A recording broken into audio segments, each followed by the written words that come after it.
Hello friends, welcome to Madurai kitchen. இன்றைக்கி நம்ம சேனலில் பசங்களுக்கு ஈவினிங் டைம் ஹெல்த்தியான ஸ்நாக்ஸ் இப்படி செஞ்சு கொடுங்க. செஞ்ச உடனே காலியாகிடும். சூப்பரான டேஸ்டியான ஹெல்த்தியான ஸ்நாக்ஸ் ரெசிபி. நீங்கள் நம்ம சேனலை ஃபஸ்ட் டைம் பார்க்குறவங்களா தான் சப்ஸ்கிரைப் பண்ணிக்கோங்க. பக்கத்தில் இருக்க பெல் சிம்பலையும் கிளிக் பண்ணிக்கோங்க. வாங்க இந்த ரெசிபி எப்படி செய்கிறதுன்னு பார்த்துடலாம். ஃபஸ்ட்டு இந்த ரெசிபி பண்ணுறதுக்கு நான் மீடியம் சைஸில் சக்கரவள்ளி கிழங்கு எடுத்திருக்கேன். இப்போது இந்த சக்கரவள்ளி கிழங்கை ரெண்டாக கட் பண்ணி எடுத்துக்கோங்க. இது போல் கட் பண்ணி எடுத்துட்டதும் நெக்ஸ்ட்டு ஒரு இட்லி பாத்திரம் வச்சு தண்ணி சேர்த்துக்கோங்க. வேக வைக்கிறதுக்கு பார்த்தீங்கன்னா ஸ்டீம் பண்ணுறதுக்கு ஒரு பாத்திரம் உள்ளே சேர்த்துட்டு அதில் சக்கரவள்ளி கிழங்கை சேர்த்துட்டு மூடி போட்டு மீடியம் ஃப்ளேமில் ஒரு 10 நிமிஷத்துக்கு நல்லா வேக வச்சு எடுத்துக்கோங்க. இப்போ பார்த்தீங்கன்னா சக்கரவள்ளி கிழங்கு எல்லாமே நல்லா வெந்துருச்சு. இப்போ இதை வேற ஒரு பாத்திரத்தில் மாற்றிடுங்க. தோல் எல்லாத்தையும் நீக்கிடுங்க. நீக்கிட்டு இப்போ இதை ஒரு ஃபோர்க் வச்சு நல்லா மசிச்சு விட்டுக்கோங்க.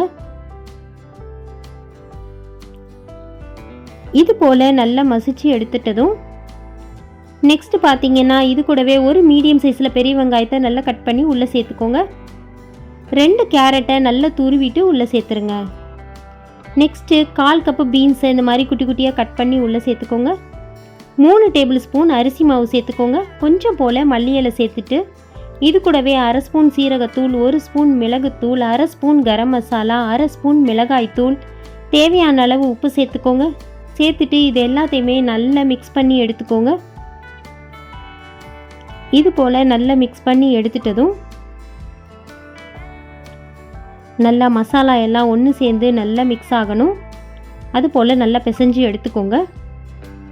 இப்போ கைகளில் கொஞ்சம் எண்ணெய் அப்ளை பண்ணிக்கோங்க. அப்ளை பண்ணிவிட்டு கொஞ்சம் கொஞ்சமாக எடுத்து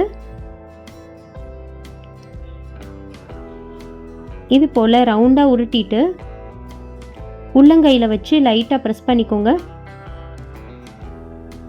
ரொம்ப தட்டையாகவும் இல்லாமல் குண்டாக இல்லாமல் இது போல் கட்லெட் ஷேப்புக்கு பண்ணி எடுத்துக்கோங்க. இந்த மாதிரி செஞ்சு எடுத்துட்டதும் இதை இப்போது பிரெட் க்ரம்ஸில் டிப் பண்ணிக்கோங்க. எல்லாத்தையுமே இது போலவே பிரெட் க்ரம்ஸில் செஞ்சு எடுத்துக்கோங்க.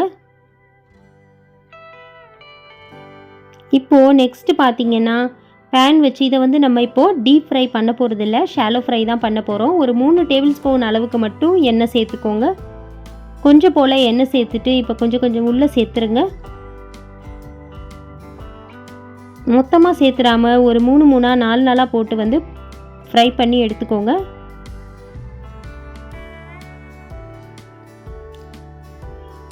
ஏற்கனவே பார்த்தீங்கன்னா சக்கரவள்ளி கிழங்கு நல்லா குக் பண்ணி எடுத்தாச்சு.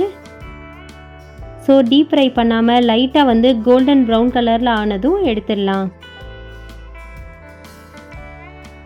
நல்லா 2 பக்கமும் திருப்பி போட்டு கலர் சேஞ்ச் ஆனதும் எடுத்துருங்க.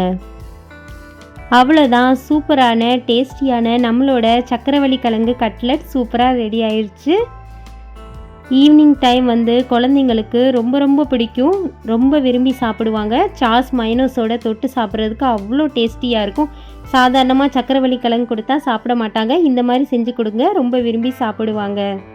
இந்த ரெசிபி உங்களுக்கு பிடிச்சிருந்தா லைக் பண்ணுங்கள், ஷேர் பண்ணுங்கள். உங்களுடைய கருத்துக்களை எனக்கு கமெண்ட்டில் சொல்லுங்கள். மேலும் நிறைய ஸ்நாக்ஸ் ரெசிபி எல்லாமே நம்ம சேனல் பேஜில் இருக்குது, போய் பாருங்கள் ஃப்ரெண்ட்ஸ். ஹெல்த்தியான ஸ்நாக்ஸ் ரெசிபியோட லிங்க் எல்லாமே நான் டிஸ்கிரிப்ஷனில் லிங்க் கொடுக்குறேன், அதையும் போய் பாருங்கள் ஃப்ரெண்ட்ஸ். நெக்ஸ்ட் வீடியோவில் பார்க்கலாம். பாய்.